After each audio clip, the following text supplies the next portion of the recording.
अजित पवार, महाराष्ट्र नवनिर्माण सेना यांच्या मदतीने तिसरी आघाडी तयार करून महाराष्ट्राला पुन्हा वेढ्यात काढायचा उद्योग राज्यात केला जाणार की काय?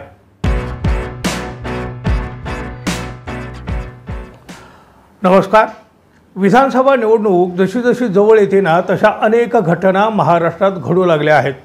काही घटना घडत आहेत, कदाचित काही घटना घडवल्याही जात आहेत. राज्यात महायुतीला लोक स्वीकारायला तयार नाहीत. महायुतीच्या सरकारने घोषणा आणि योजना यांचा विक्रम करायला सुरुवात केली आहे, पण त्याचा फारसा उपयोग होताना दिसत नाही. मागील काळात झालेल्या घाणेरड्या राजकारणामुळे महाराष्ट्र खवळलेला आहे, संतापलेला आहे आणि ज्यांनी या सगळ्या महाराष्ट्रातील जनतेनं, मतदारांनी लोकसभेत ज्याची जागा त्याला दाखवली आहे.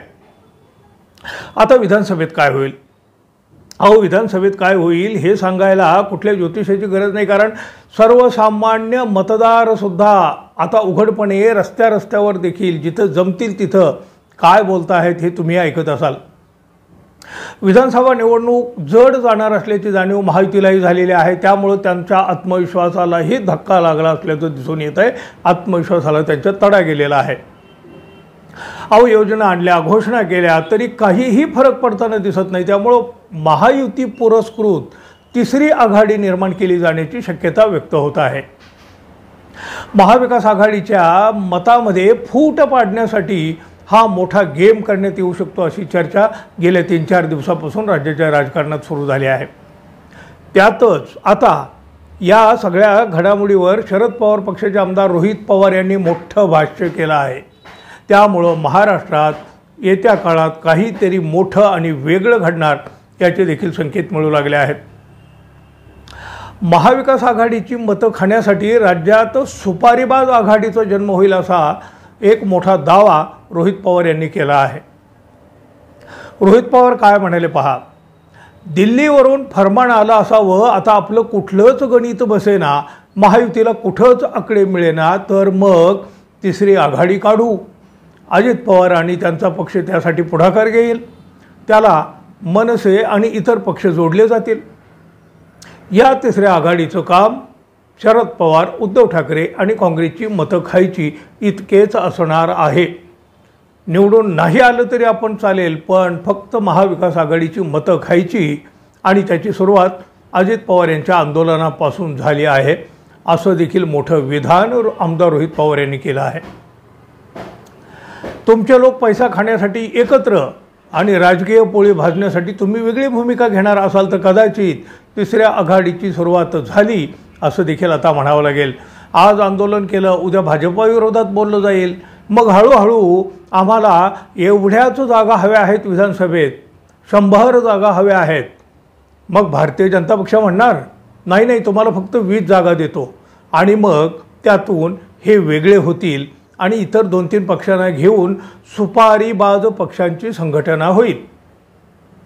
ती आघाडी मते खाण्यासाठीच होईल अशी चर्चा होईल. भाजपा हुशार आहे, दिल्लीत बसून समीकरणं बनवतात.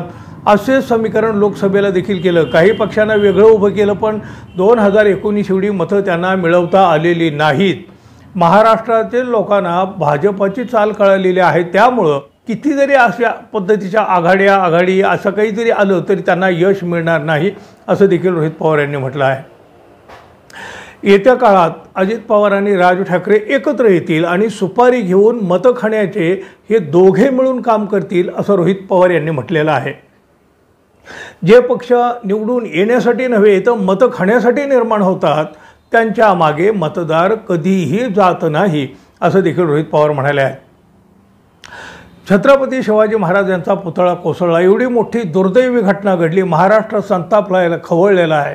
महाराष्ट्राचं मन जखमी झालेलं आहे या घटनेनं. महायुती सरकारवर आता चोहो बाजूनी या प्रकरणामुळे हल्ला चढवला जात आहे. छत्रपती शिवाजी महाराज यांच्या पुतळ्याबाबत ही तुमची ही भावना, ही भूमिका. आता या घटनेवरून राज्यात असंतोष आहे. महायुती सरकार आता बॅकफुटवरती गेलेलं आहे. असं असतानाही अजित पवार यांनी महाराष्ट्राची माफी मागितली. म्हणजे महायुतीत राहून महाराष्ट्राची त्यांनी तर माफी मागितलीच आणि सरकारमध्ये राहूनही त्यांनी आंदोलनाची हाक दिली या विषयावर. शिवाय मंत्री तानाजी सावंत यांच्या बेताल विधानावर बोलताना अजित पवार गटानं सत्तेतून बाहेर पडू असा इशाराही दिला आहे.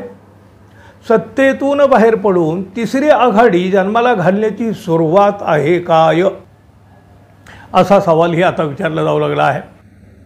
अजित पवार, महाराष्ट्र नवनिर्माण सेना यांच्या मदतीने तिसरी आघाडी तयार करून महाराष्ट्राला पुन्हा वेढ्यात काढायचा उद्योग राज्यात केला जाणार की काय, अशा पद्धतीने खुशकीच्या मार्गाने सत्तेवर बसण्याचा हा डाव तर नाही ना, याबाबत लवकरच स्पष्टता होईल. कारण आता घोडा मैदान जवळ आहे. खूप दिवस हे दडवूनही ठेवता येणार नाही.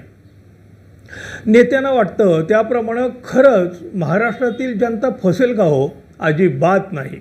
उलट असा डाव जर होत असेल ना, तर लोक या नेत्यांना उघडे पडल्याशिवाय राहणार नाही. रोहित पवार म्हणतात त्याप्रमाणे महाविकास आघाडीची मतं खाण्यासाठी अजित पवार यांच्या मदतीने तिसरी आघाडी स्थापन केली जाईल काय? गेल्या 3-4 दिवसातील अजित पवार यांच्या पक्षाचे वर्तन त्याच दिशेनं निघालं आहे काय? आणि समजा अशी आघाडी झालीच तर महाराष्ट्रातील लोक काय भूमिका घेतील हो? तुमचा अंदाज जरूर व्यक्त करा.